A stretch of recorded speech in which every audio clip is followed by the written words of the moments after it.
ఎన్ gold మీ విశ్వసనీయ ఆత్మీయ నేస్తం. చాలా ఇబ్బందిగా ఉంది.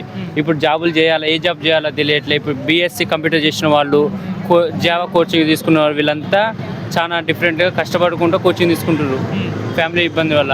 ఇప్పుడు వాళ్ళ పరిస్థితి ఏంది అసలు? ఇప్పుడు అసలు జనరేషన్ మొత్తం సాఫ్ట్వేర్ ఫీల్డ్లో పోదాం అనుకుంటున్నారు కోచింగ్ తీసుకున్న వాళ్ళు. ఇప్పుడు వాళ్ళకి సెట్ కాకుండా మళ్ళీ ఇప్పుడు వేరే దానికి పోవాలంటే వాళ్ళు జాబ్ చేయలేస్తారా, చేయగలరు.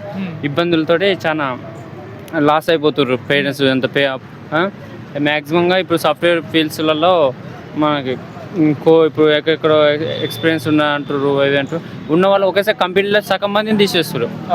లాక్డౌన్ నుంచి చాలా ఎడ్యుకేషన్ సాఫ్ట్వేర్ ఫీల్డ్స్ అన్ని లాక్డౌన్లో పడిపోయినాయి. అన్నీ మ్యాక్సిమం లాక్డౌన్ నుంచి అన్నీ ఒక ఫీల్డ్ కాకుండా ఏ జాబ్స్ అయినా సరే తక్కువ వస్తున్నాయి. ఇప్పుడు స్టడీ చేసిన వాళ్ళంతా కష్టం చేయలేకపోతున్నారు. స్టడీ మీద డిపెండ్ అయిన వాళ్ళు ఇప్పుడు జాబ్స్ చక్కగా రాకుండా సాఫ్ట్వేర్ ఫీల్డ్లో పోతే కొంచెం సెటిల్ అవుతాను, అల్ల కూడా రాకుండా ఉన్నాయి. గవర్నమెంట్ జాబ్స్ వస్తాయి, ఏమి రావట్లేదు ఈ మధ్య. గవర్నమెంట్ వస్తాయి అని ఫీల్ అవుతుండే. సో గవర్నమెంట్ జాబ్స్ వస్తాయంటారు. ఏ గవర్నమెంట్ వచ్చి ఏం చేయట్లే. ఇప్పుడున్న 5 years, ఇంతకుముందు 5 years 10 years కేసీఆర్ ఉన్నప్పుడు వాళ్ళు ఏం చేయలే. ఇప్పుడు రేవంత్ రెడ్డి వచ్చి 3 years అవుతుంది. ఆయన ఇప్పుడు ఏం చేయలేదు. గవర్నమెంట్ జాబ్ ఇప్పిస్తావు, అది ఇస్తాను, పోస్టులు ఎస్ఐ కానిస్టేబుల్ పోస్టులు వేస్తాను, ఎక్కువ పోస్టే వేయట్లే. అన్నీ ఇప్పుడు స్టడీ చేసుకున్న వాళ్ళంతా ఇప్పుడు కష్టాలు చేసుకుంటా, పార్ట్ టైం జాబ్స్ చేసుకుంటా, చదువుకుంటా, వాళ్ళకి జాబ్స్ వస్తే రావు నమ్మకం లేకుండా కోచింగ్లు ఇప్పించుకుంటా ఉంటారు. ఎందుకు తీసేస్తున్నారు అసలు ఇలా రీజన్ ఏంటంటే ఎంప్లాయీస్ ఎక్కువ మంది అయ్యే వల్ల ఇప్పుడు మామూలుగా స్పీకింగ్ ఇంగ్లీష్ ఉన్నాయి కదా, కొంచెం లైట్ 5 years ఎక్స్పీరియన్స్ ఉంటాయి. మామూలుగా ఇప్పుడు న్యూ ఫ్రెషర్స్ వస్తారు కదా, వాళ్ళు కొంచెం వస్తారు, వాళ్ళు నేర్చుకోవడానికి వస్తారు. ఎక్స్పీరియన్స్ అడుగుతుంటే ఫస్ట్ వాళ్ళకి ఇచ్చిన తర్వాత ఎక్స్పీరియన్స్ వచ్చేది.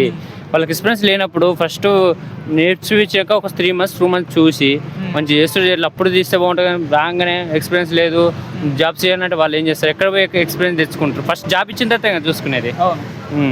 అది ఇప్పుడు బీటెక్ చదివే వాళ్ళు కూడా తగ్గిపోతున్నారు అనుకోవచ్చు, ఎందుకంటే సాఫ్ట్వేర్లో జాబ్ లేకపోతే. ఎస్ బ్రో, చాలా తగ్గిపోతున్నాయి. చాలా కంప్యూటర్ ఎడ్యుకేషనే పడిపోతుంది భయ్య. చాలా ఎడ్యుకేషన్ చాలా పడిపోతుంది. ఎడ్యుకేషన్ చేసే బదులు ఏదైనా కూల్ పని ఇట్లా బిజినెస్ పెట్టుకుంటే బెటర్ అనుకుంటారు తప్పించి ఎడ్యుకేషన్ పడిపోతుంది. ఏ రంగం రావడం వల్లనే ఇదంతా జరుగుతుందా? ఏ కూడా పెరిగిపోతుంది కదా, అర్థం కాదు. ఏ వల్ల ఆర్టిఫిషియల్ ఇంటెలిజెన్స్ వస్తుంది కదా, దానివల్లే ఈ జాబ్ కోల్పోతున్నారు. ఎస్ భయ్య, చాలా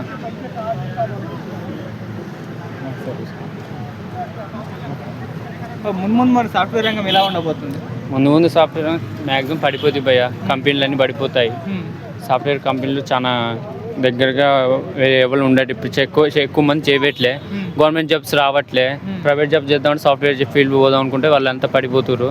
ఇప్పుడు ఓన్లీ అంటే ప్రైవేట్లల్లో ఈ ఆఫీస్ ఇలా అలా చేసుకోవడానికి వస్తుంది భయ్య అన్నీ.